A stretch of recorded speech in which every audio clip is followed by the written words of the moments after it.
Ahmedabad municipal કોર્પોરેશનની મળેલી standing કમિટીના બેઠકમાં કેટલાક મહત્ત્વના મુદ્દાઓ પર ચર્ચા કરવામાં આવી હતી.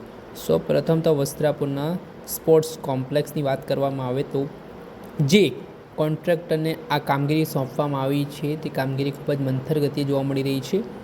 જે સમય હતો તે સમય કરતાં 5 મહિના કરતાં વધારે સમય વીતી ચૂક્યો છે, છતાં પણ હજી કામગીરી પૂર્ણ ન થતાં સ્ટેન્ડિંગ કમિટીની બેઠકમાં વસ્ત્રાપુર સ્પોર્ટ્સ કોમ્પ્લેક્સના કોન્ટ્રાક્ટર સામે નોટિસ ફટકારવાની કાર્યવાહી કરવામાં આવી છે. મામલાના સંદર્ભમાં અમદાવાદના સ્ટેન્ડિંગ કમિટીના ચેરમેન દેવાંગ નાણીનું પણ નિવેદન સામે આવ્યું છે. સ્પોર્ટ્સ કોમ્પ્લેક્સની કામગીરીને લઈને તેઓ શું કહી રહ્યા છે અને શું નારાજગી દર્શાવી છે તે સાંભળી લો. અમદાવાદ મહાનગરપાલિકાના સફાઈ કર્મચારીઓ મ્યુનિસિપલ સ્ટાફ ક્વાર્ટર્સની અંદર વસવાટ કરતા હોય છે. આ સ્ટાફ ક્વાર્ટર 50 થી 60 વર્ષ ખૂબ જ જૂના છે, જર્જરિત અવસ્થામાં છે. આ સ્ટાફ ક્વાર્ટર્સને ખાલી કરવા માટેની નોટિસો પણ આપવામાં આવી છે. આમ જમાલપુર હોય, ગોમતીપુર હોય, આવા જે સ્ટાફ ક્વાર્ટર આઈડેન્ટિફાઈ કરવામાં આવ્યા છે કે જ્યાં આગળ અમારા જે સફાઈ કામદારો રહેતા હોય છે અને પરિણામે આવા સ્ટાફ ક્વાર્ટર્સને રીડેવલપ કરી અને ત્યાં આગળ જે રેગ્યુલર રહેતા હોય, તદુપરાંત ટેરેસ ઉપર રહેતા હોય અથવા તો ઝૂંપડું બાંધીને રહેતા હોય, પરિવાર જ્યારે મોટો થતો જાય ત્યારે એમના 2 કે 3 સંતાનો હોય, એ પણ કોર્પોરેશનની અંદર સફાઈ કામદાર તરીકે આવતા હોય, તો આવા દરેક જે કર્મચારી છે આવા ક્વાર્ટર્સને આપણે વાત કરી કે આગામી સમયગાળા દરમિયાન રીડેવલપમેન્ટ માટે એનો સમાવેશ થાય અને તમામને પોતાનું ઘર મળે. આદરણીય દેશના વડાપ્રધાનનું જે સ્વપ્ન છે કે ઝૂંપડું ત્યાં ઘર, નાનામાં નાના માણસને પોતાની છત મળે, ઝૂંપડું મળે અને એને આપણે વાત કરીએ કે એક રૂમ રસોડાનું સરસ મજાનું મકાન મળે. એ માટે આજની સ્ટેન્ડિંગ કમિટીની અંદર તાકીદના કામને આ મંજૂરી આપવામાં આવી છે. બોર્ડની મંજૂરી પછી આ કામ રાજ્ય સરકારની મંજૂરી માટે મૂકવામાં આવશે અને ત્યારબાદ આ જે મ્યુનિસિપલ સ્ટાફ ક્વાર્ટર્સ છે એની આપણે વાત કરીએ કે રિપેરિંગનો આપણે વાત કરીએ કે નવા બનાવવાનું કામ શરૂ કરવામાં આવશે. હા, તો અમદાવાદ મ્યુનિસિપલ કોર્પોરેશનના સ્ટેન્ડિંગ કમિટીના ચેરમેન દેવાંગ નાણી તેમનું મહત્ત્વનું નિવેદન સામે આવ્યું છે અને જે વધારાનો 5 મહિનાનો સમય લાગ્યો છે તે મામલે આ કોન્ટ્રાક્ટર સામે કાર્યવાહીની પણ માંગ તેમણે કરી છે. બીજી મહત્ત્વની બાબત સામે આવી રહી છે, જે શહેરને સ્વચ્છ રાખવા માટે ખૂબ જ મહત્ત્વની ભૂમિકા ભજવે છે એવા સફાઈ કર્મચારીઓ છેલ્લા ઘણા સમયથી જર્જરિત મકાનમાં રહી રહ્યા છે. અલગ અલગ વિસ્તારોમાં જે સ્ટાફ ક્વાર્ટર્સ આવેલા છે તે સ્ટાફ ક્વાર્ટર્સના રીડેવલપમેન્ટ માટે સ્ટેન્ડિંગ કમિટીની મિટિંગમાં મહત્ત્વપૂર્ણ નિર્ણય લેવામાં આવ્યો છે. આ બેઠક દરમિયાન સ્ટેન્ડિંગ કમિટીના ચેરમેન દેવાંગ નાણી શું કહી રહ્યા છે તે સાંભળીને.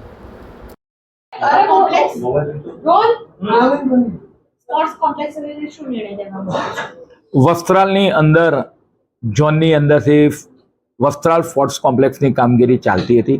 ખૂબ જ ધીમી ગતિએ, મંથર ગતિએ કામ ચાલતી હતી.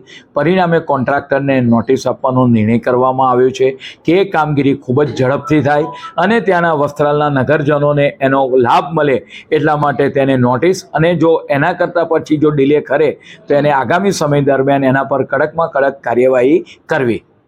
કેટલા સમયમાં કામ પૂરું કરવાનું હતું? ક્યારે કરવું? સામાન્ય રીતે 2024 સુધીની અંદર એને કામ પૂરું કરવાનું હતું, પરંતુ એ કામગીરીની અંદર ડિલે ચાલતા આજે 5 મહિના જેટલો ઉપર વધારે સમય પણ થઈ ગયો છે. એટલા માટે વસ્ત્રાલ સ્પોર્ટ્સ કોમ્પ્લેક્સ એ વસ્ત્રાલના લોકો માટે, ત્યાંના છોકરાઓ માટે ખૂબ જ આશીર્વાદરૂપ હતું. એટલા માટે આપણે વાત કરીએ કે આ કામગીરી ખૂબ જ ઝડપથી થાય અને આગળ વધે અને વસ્ત્રાલના જે નગરજનો છે, ત્યાંના જે બાળકો છે, યુવાનો છે, આ સ્પોર્ટ્સ કોમ્પ્લેક્સનો લાભ લઈ શકે તે માટેની આજની સ્ટેન્ડિંગમાં કડક સૂચના આપવામાં આવી છે. હતા સ્ટેન્ડિંગ કમિટીના ચેરમેન દેવાંગ નાણી, જેમાં સફાઈ કર્મચારીઓ જે 50-60 વર્ષથી જે સ્ટાફ ક્વાર્ટર્સમાં રહી રહ્યા છે અને હાલ તેમની હાલત ખૂબ જ દયનીય અને જર્જરિત આ ક્વાર્ટર્સ થઈ છે, તો તેમને રીડેવલપમેન્ટમાં સારા મકાનો મળી રહે અને વડાપ્રધાન નરેન્દ્ર મોદીનું જે સપનું છે ઘરનું ઘર આપવાનું, તે બાબતને લઈને પણ તેમણે ભાર આપ્યો હતો. સાથે જ આગામી દિવસોમાં જે ડ્રેનેજ પ્રોજેક્ટ હોય, વોટર પ્રોજેક્ટ હોય, તેમજ અલગ અલગ પ્રકારના રોડ એન્ડ બિલ્ડિંગ વિભાગના જે પ્રોજેક્ટ છે તેમાં લોકોને સુખાકારી અને સુવિધાઓ પ્રાપ્ત થાય તે માટેનો પણ નિર્ણય લેવાયો છે. આ મામલે શું કહી રહ્યા છે દેવાંગ નાણી તે સાંભળીને. આપણે સાંભળ્યા હતા સ્ટેન્ડિંગ કમિટીના ચેરમેન દેવાંગ દાણી, તેમણે અલગ અલગ મુદ્દાઓને લઈને પોતાની રોડ એન્ડ બિલ્ડિંગના, વોટર ડિપાર્ટમેન્ટના, ડ્રેનેજ ડિપાર્ટમેન્ટના, ગાર્ડન ડિપાર્ટમેન્ટના આ તમામ કામો લગભગ 222 કરોડના કામોને મંજૂરી આપવામાં આવી છે. તદુપરાંત જોડે જોડે જે એડવાન્સ ટેક્સ નગરજનો ચૂકવતા હોય છે એની પણ આપણે વાત કરીએ કે 31મી મે સુધીની એની મંજૂરી આપવામાં આવી છે. હાલ નગરજનો દ્વારા 600 કરોડ કરતાં વધારેનો ટેક્સ એડવાન્સ ટેક્સ સ્વરૂપે ભરવામાં આવે છે. મહત્ત્વની પ્રતિક્રિયા આપી છે.